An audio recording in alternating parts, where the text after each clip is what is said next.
Hello guys, welcome to new video. अगर video अच्छी लगे तो चैनल को सब्सक्राइब कर देना। शुरू करते हैं, चलिए।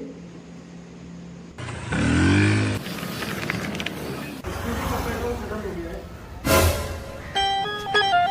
एक्सक्यूज मी मैडम, आप इसको प्लीज पकड़ के थोड़ा सा वहां तक ले सकती हैं क्या आगे से? क्यों? खाली यहाँ से ऐसे ऐसे ऐसे कर दीजिए बस इसको। इससे क्या होगा? कुछ तो होगा, आप करिए तो सही, करिए ना एक बार प्लीज प्लीज। चला रही है।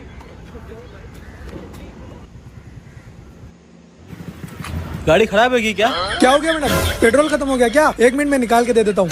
अरे निकालने की क्या जरूरत है, मैं एक्स्ट्रा रखता हूँ ना पेट्रोल।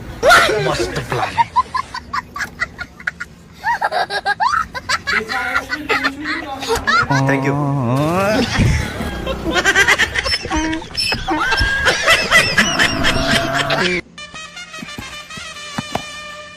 क्लासिक सोल्जर ब्रो का।